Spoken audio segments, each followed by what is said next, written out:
Puisque j'ai la chance d'habiter au bord du lac Léman, je vais t'informer de quelques détails que peu de gens savent sur le lac Léman. On peut voir le jet d'eau de Genève là-bas au fond. Ici, je suis à Rolles. Le Valais là-bas, et derrière moi, on peut voir le Mont Blanc ici. Si tu regardes bien, il y a le Mont Blanc derrière. Et l'eau est magnifique et je vais me baigner après, comme je fais quasiment tous les jours. Quand je suis ici, je me baigne tout le temps. C'est magnifique. Peu de gens savent donc, je disais, le lac Léman, c'est quand même un des lacs les plus grands d'Europe centrale. Il fait quasiment 74 km de long sur 14 km de large, avec une moyenne de largeur de 8 km. Et c'est aussi un des plus profonds, puisqu'il fait 309 mètres de profondeur, juste à peine en dessous à 20 cm, mais j'arrondis au-dessus. 309 mètres de profondeur et il fait 582 km², donc c'est immense, c'est une véritable mer intérieure. Et cette mer intérieure modifie le spectre de la météo environnante ici.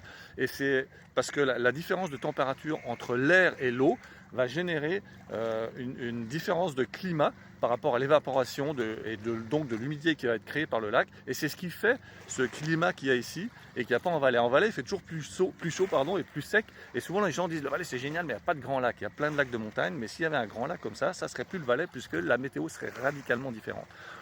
Quelque chose de très intéressant aussi, c'est que quand on calcule l'altimétrie, c'est-à-dire l'altitude de tout ce qu'on veut, d'une commune, d'une montagne, d'un sommet, etc., peu de gens savent que cette altimétrie, elle est faite à partir du niveau de la mer. Enfin, ça, tout le monde le sait, puisqu'on dit tant au-dessus du niveau de la mer. Mais un pays comme la Suisse, qui n'a pas de façade maritime, doit se caler sur quelque chose d'autre.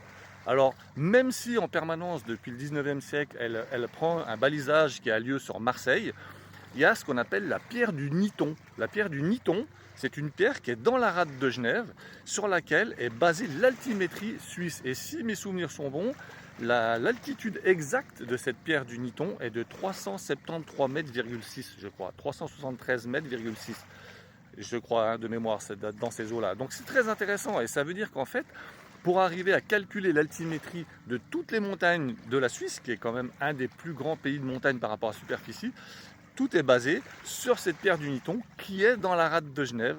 Et après, il y a une corrélation qui est faite avec le niveau de la mer basé à Marseille. Donc voilà, c'était la petite journée instruction et tu peux voir, c'est vraiment grandiose. Et j'ai fait la vidéo à l'envers parce que je me suis fait allumer la tête par le soleil et du coup j'étais tout comme ça. Donc c'est plus sympa de faire ça et au moins tu vois le lac dans lequel je m'en vais plonger tout de suite. Si cette vidéo instructive t'a plu et intéressé et qu'elle t'a amené quelque chose, alors n'hésite pas à mettre le petit pouce qui va bien. Ça facilite toujours mon travail, ça permet à l'algorithme de pouvoir trouver la vidéo plus facilement. N'hésite pas à la partager si tu estimes que ça t'a apporté quelque chose. Commente-la si tu veux savoir d'autres choses sur d'autres sujets. Et puis surtout, n'hésite pas à t'abonner non plus si ce n'est pas déjà fait, ça te permettra de rien louper, il y a beaucoup d'autres choses qui arrivent. Mais le plus important pour moi, c'est merci du fond du cœur de me suivre et à bientôt pour de nouvelles aventures.